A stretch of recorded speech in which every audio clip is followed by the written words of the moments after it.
ભાઈ આ ઇતિહાસ નથી, સાચો ઇતિહાસ બાળકોને આપો. તેમના સામે કેસ કરવાનો, મને લાગે છે આવા ખોટા કેસો તો અંગ્રેજોએ ખૂબ કર્યા હતા. તેમનાથી એમનું શાસન સલામત નહોતું રહ્યું. જનતા જનાર્દન આ જુએ છે અને ભારતીય જનતા પાર્ટીને આનો જવાબ જનતા જ યોગ્ય સમય આપશે. ગુજરાતમાં અત્યારે ન્યાય યાત્રા નીકળી રહી છે.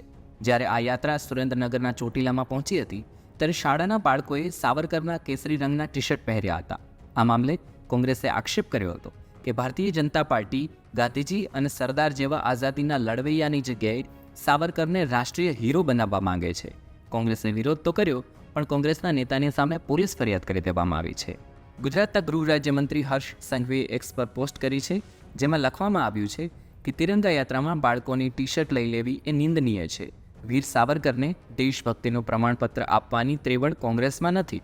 વિડીયોમાં દેખાતા નેતાઓની પણ લાયકાત નથી.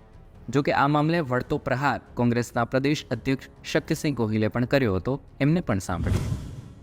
દેશની આઝાદીનો ઇતિહાસ જે તે સમયે લખાયેલો છે.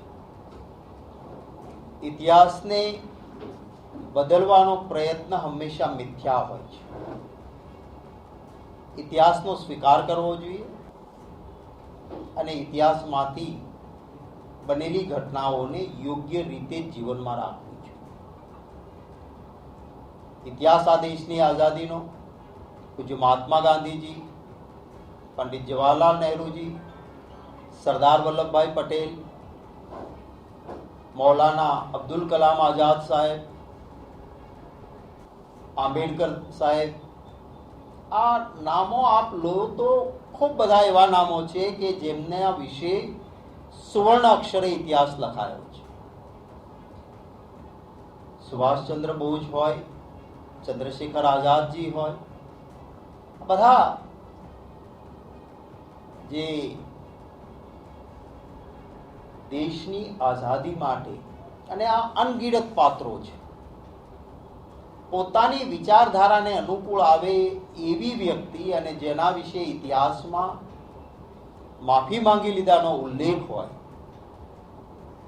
એ વ્યક્તિના ટી શર્ટ અને જેમનો આઝાદીમાં મુખ્ય યોગદાન છે એમનો ઉલ્લેખ પણ નહીં કરવાનો, એમના ફોટા નહીં રાખવાના, આ ચેષ્ટા એ યોગ્ય નથી. અને એ પછી સત્તાનો દુરુપયોગ કરીને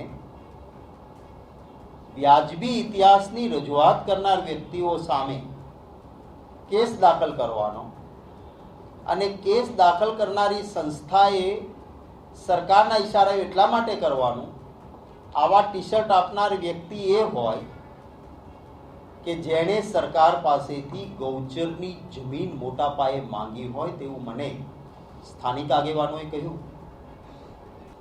કોઈ બક્ષી પંચના કોળી જ્ઞાતિના અમારા આગેવાન છે ઋત્વિકભાઈ, ત્યાંના સ્થાનિક એક ભરવાડ જ્ઞાતિના આગેવાન કાર્યકર્તા છે, લાલજીભાઈ દેસાઈ માલધારી સમાજના આગેવાન છે, જુદા જુદા વર્ગ ધર્મ લોકોના ભાઈઓ છે. એમણે ત્યાં એમને સમજાવવાનો પ્રયત્ન કરે છે કે ભાઈ આ ઇતિહાસ નથી, સાચો ઇતિહાસ બાળકોને આપો.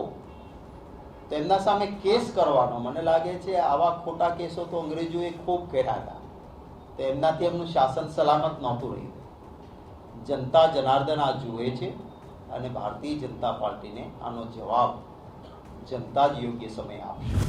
આ ટી શર્ટ કાંડ મામલે કોંગ્રેસના નેતા અને સેવાદળના અધ્યક્ષ લાલજીભાઈ દેસાઈ, કોંગ્રેસના નેતા ઋત્વિક મકવાણા, રાઘવજી વેટાળિયા, ગોપાલ ટોડિયા, હરેશ જાપડિયા સામે કલમ 197, કલમ 126, કલમ 189, કલમ 221, કલમ 352 અને કલમ 353 હેઠળ ચોટીલાના પોલીસ સ્ટેશનમાં ફરિયાદ નોંધવામાં આવી છે.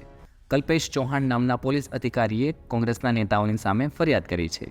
ગઈકાલે આ મામલે સુરેન્દ્રનગરમાં ફરિયાદ કરવામાં આવી છે. પણ આ ફરિયાદ મામલે આપનું શું કહેવું છે? અમને કમેન્ટમાં લખી અને જણાવો. ધન્યવાદ.